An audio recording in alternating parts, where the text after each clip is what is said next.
Hi, this is Brian Hegney, instructor of Game and Interactive Media Design. I created a new scene by going to File, New All. I am going to ensure that my units are set up by going to Customize Unit Setup. Going to System Unit Setup, making sure that's set up to 1 unit equals 1 centimeters. And making sure my my display unit scale is metric centimeters. Yay! Okay. I am going to draw a plane. And I'm going to do that in the front viewport. I don't care how you do it. I'm going to tap F for front for any of these viewports. Oh, I have a camera here. I'm just going to switch this. You won't have camera 1 there. I'm just going to set that to ortho. I'm going to set this to top, set this to left, set this to front, set this to perspective.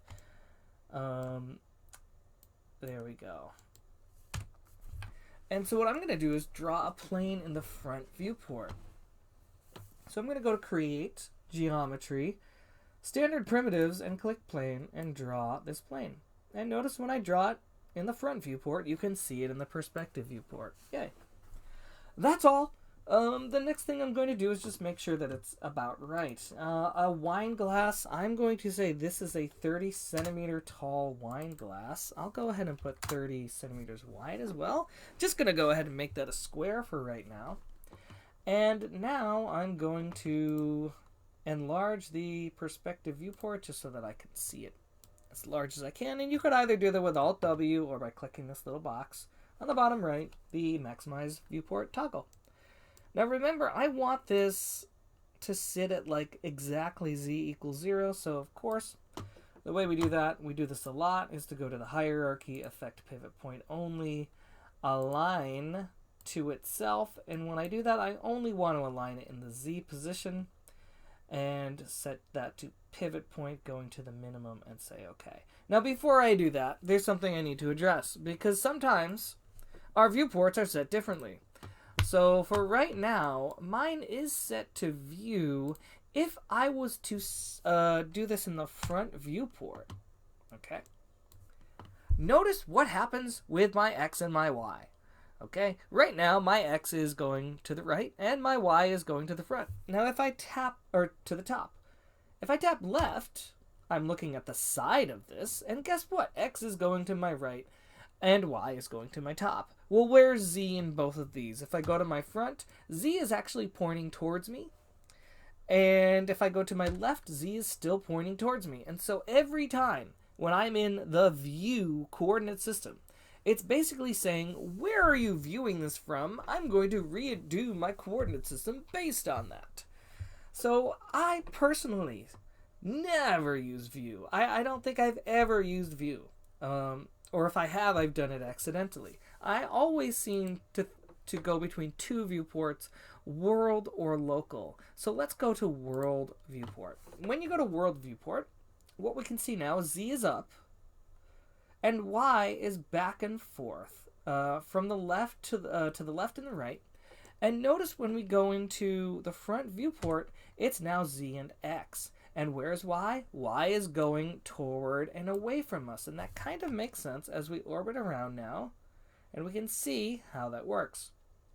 Yay. So this viewport is set up to world viewport. So if you were set up to view and go to front viewport, if you were to affect pivot only and align that pivot to itself, and you said, I want to go in the Z, okay, guess what? Pivot point to minimum doesn't work in the Z because guess what? This is in a view perspective or view coordinate system where Z is going into and out of us. So we'd have to switch to the Y position. So all I'm saying is these X, Y, Z coordinates, they matter based on what coordinate system you're using and what viewport you're using. I don't care how I get to this place. I just want this pivot point to be at the very bottom and the very center of my plane. And I just did it. Yay. And now I'm in view. Anytime you're looking at orthographic or perspective, view is looking at the world coordinate system. So it doesn't really matter. I'm going to go ahead and set that to world. Okay. Okay, now I'm going to set that to the very center by right-clicking my XYZ coordinate systems when I have W enabled. And that's step 1. Step 2 is I'm going to place an image of a wine glass on this. Now, I have mine saved to my desktop. So I'm going to click on the material editor. I'm going to go ahead, I'm going to go ahead and delete all of these. I'm not sure what they are. I'm going to delete them anyway. And I'm going to make this a little bit bigger. Here we go. And I'm going to add a standard material into my scene. Double click it, and I'm going to call this wine glass reference. Now there's only one thing I'm going to add to this, and this is a picture of a wine glass. So there's 3 ways to do that. I'll go from left to right. One is to drag off of the diffuse color node in the view 1 here, let go, select general, and select bitmap. Okay? I can do that. And I'm going to navigate to where I have my wine glass, which is right here in my backgrounds. Double click that, and I now have a material using an image for the diffuse color. Okay? I'm going to go ahead and delete this node because there's another way to do it that I want to point out. One is to go double click this wine glass material, and over on the right you'll see ambient and diffuse colors. Well, those won't really matter once we place an image there. I'm going to click this little box to the right of diffuse. It says none. This is actually the quick how to add a map button. Click it, and we're going to choose bitmap. Double click it, choose the wine glass. Guess what? It does that. Yay. And now we have this little M here, because the M stands for mapping. We are going to add a map to the diffuse channel, which means I don't care what color you say it is, I'm going to use this image of the wine glass. Okay, twirl down this word maps. What we actually did was we now have a diffuse color being used with a map. If I were to select this again and delete it, this diffuse channel here under maps in this material is set to no map. We could click that no map, click bitmap, select the wine glass JPEG, and there we have it. Those are 3 ways we can basically add an image to a material. Now that we have that, I'm going to add it to my plane. And I'm going to drag it from this little ball in the material editor onto here. And guess what's going to happen? Are you going to see the wine glass when I drop it off? No, you're not. You're just going to see a gray panel. I want to select this material and then choose this little option up here saying show shaded material in viewport. And there we have it. Now that we're showing that shaded material in viewport, we can see it in the viewport. If we didn't have that and we rendered this image, we would actually still see it. Yeah, that's my old one. There it is. We'd still see it. It's just our viewport is just saying, no, I'm not going to show it to you. Okay. I'm going to go into my front viewport, and I'm going to go to modify, select this plane, and now in my, not my length, Command Z, Control Z, in my width, I'm going to change this to be about the size that it should be. There we go. And the last thing I'm going to fix is just the fact that I set the height of the plane to 0 in the z-axis, but look at my image has the wine glass floating. So there's one last thing I want to show you. If we go to our material editor again, there's a few ways to get there. We can double click the bitmap in the view. It's going to open up properties for this bitmap. And if we scroll out here, okay, we can see that we have this little guy selected. And over here, it's going to show you that I have it selected in the navigator.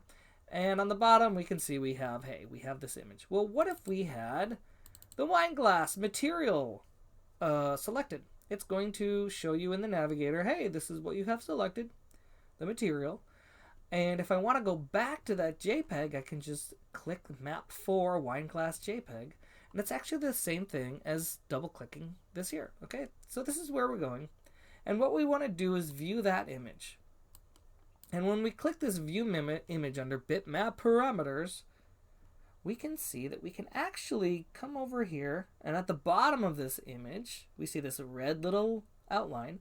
I'm going to click my mouse in the very middle of this and grab that little squarish handle and left click and drag it up like that. Okay.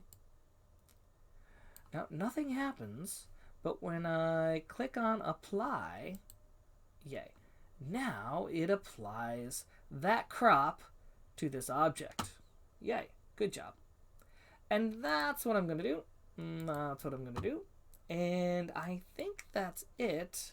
If I distorted this at all I need to do is widen that out a little more. Okay. And I'm just going to go ahead and set that to 19 centimeters. The last thing I'm going to do is I'm going to move this to the back about this much. And I'm going to, since we're going to make this wine glass 4 separate times, I'm going to shift drag this out. And that's going to make a copy of it. I'm going to make 3 copies. I'll go ahead and make them instances. Say OK. And I'm going to want to lock these down. Now, if I were to select this and freeze it, what would happen? Yes, it would turn gray. That's right. Oops, wrong one. But yes, it would turn gray. Why would it turn gray? It would turn gray because, select this, go to my hierarchy, go to my display properties and say, hey, uncheck show frozen and gray.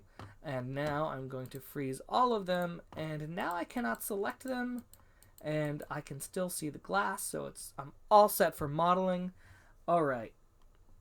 I'll see you next time. Next video, we are going to start modeling this wine glass using a spline. All right, bye.